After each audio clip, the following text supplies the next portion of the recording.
Hey everyone, and welcome to the June devlog.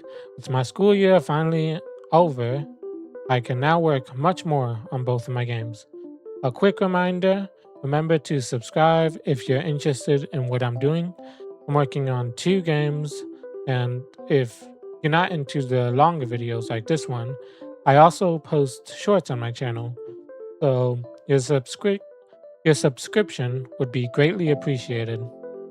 Other than that, I don't have too many other announcements, so let's get straight into the updates. So, starting off with Rise Beyond the Stars, the music composer has cooked once again this month. In the background, you will be hearing the new track that he made. Um, this will most likely be the title screen music, and also my future devlogs will probably use this song too, unless more music is produced. It is a fairly calm song, and I think that it fits perfectly with the devlog style. So, yeah. Anyways, other than the music, there isn't much else to report on the game that aren't spoilers. So basically, the rest of this segment is going to be mostly spoilers, except for like one or two minor updates that don't matter too much. Um, But to give a spoiler-free idea of the many updates that I will go over, some good progress has been made on boss number 1 of the game. The fight looks better and it feels better, but it still has yet to be completely finished as of writing the script. I really like the fight so far. Anyways, if y'all want to avoid spoilers, skip to the timestamp to watch Box Takeover updates instead. I'll wait for you. Okay.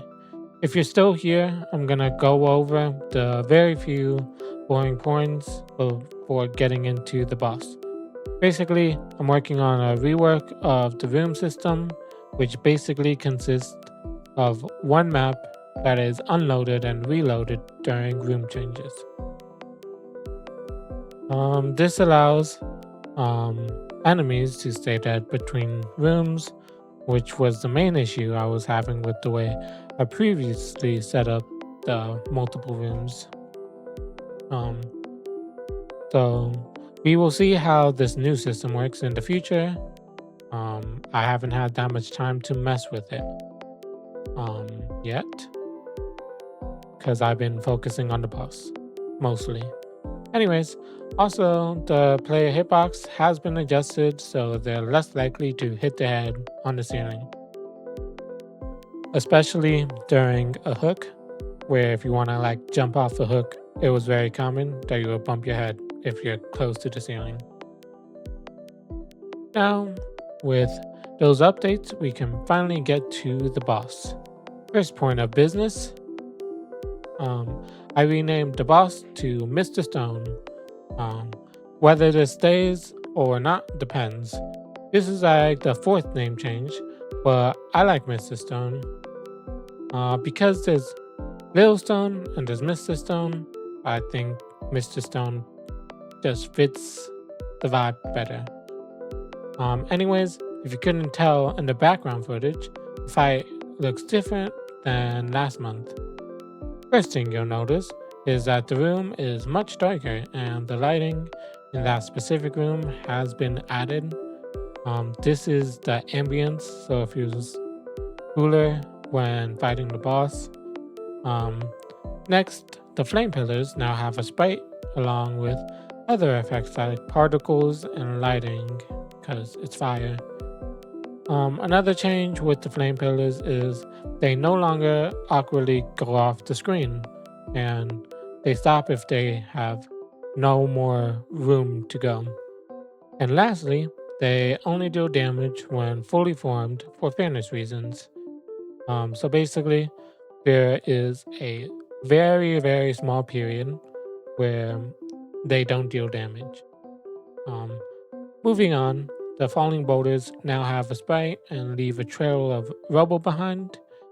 And next up, the boss now has a damage light and damage particles for hit feedback. So you know that you're actually dealing damage to the boss. Um, as for when Mr. Stone lands, it will emit landing particles as well for effects. And now for the attack I worked on the most this month. There have been many changes to attack 1 for both phase 1 and 2. Um, there, so let's get started with that. There's now a preparation animation and an actual rolling animation for the attack. Also, instead of rolling instantly, it will charge up a bit before rolling at the player. And once it finishes charging up, I gave the boss a small initial boost, depending on which direction it's going. But to go with this, the acceleration is also much faster than it previously was, which makes this attack much more dangerous if you're not paying attention. While talking about rolling, there are dust particles to go along with this attack. Yeah, when it's charging up and when it's rolling. Now, when Mr. Stone hits a wall, instead of stopping, it will bounce back slightly in an arc, and will also spawn particles purely for cosmetic purposes as well. And that's all the specific attacks covered, but I also tweaked a few other things for the fight. Firstly, the attack timer has been changed so that it only starts once an attack is finished. To go with this, the timer has been reduced to 2 seconds. So it will be 2 seconds between attacks. And also because of this change, the safest time to heal is during attack 2, which is the flame pillar attack. Since the attack doesn't finish until the pillars hit a wall. So anyways, that was just a tip for those who watch this devlog and remember it all the way in the future. Anyways, also in phase 2, there's much less room to breathe as I decrease the time in between attacks down to 1.3 seconds instead of 2 seconds. That's all the changes for this month, and there's more to come next month. Now we are moving on to Box Takeover updates. Okay, welcome to Box Takeover, or the Box Takeover segment of the video. Whether you skipped here or just finished watching the updates for Rise Beyond the Stars, welcome. So there isn't too much to share in detail. All of what I worked on contributes to the first level and every level afterwards. So I was just making sure everything works properly, such as one-way platforms and its interactions, breakable boxes, fake tiles, which are mainly used for secrets, of course, half tiles, which can only be passed by crouching, and capits have been added, which both guide the player and are there for a bit of extra points. Also, capits do help keep your streak alive, though only by a small bit. It's much more efficient to defeat enemies to keep your streak alive. Also, the jump went under a complete rework again. Hopefully I don't have to touch that again. But I think it should work consistently now. All the playtesting I've done this month shows that the jump does work consistently now, and it just feels better. Anyways, with all these new additions, I'm able to make much more interesting levels, or at least that's what I think, what I've created so far. And in terms of how complete level 1 is, it's going pretty smoothly. I think it should be finished by next month. However, one thing I noticed was that the optimization in my game is kind of awful.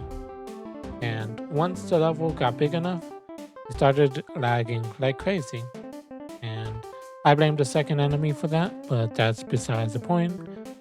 Anyways, I definitely have to fix that next month because I don't know about you, but going 20 frames a second kind of ruins the fun factor in video games.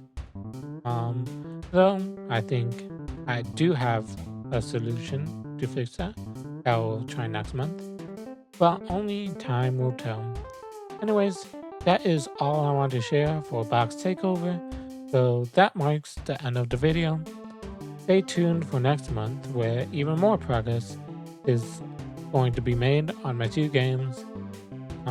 Remember, if you're not subscribed and are interested in what I'm doing, make sure to hit the subscribe button. And yeah, see you all in July.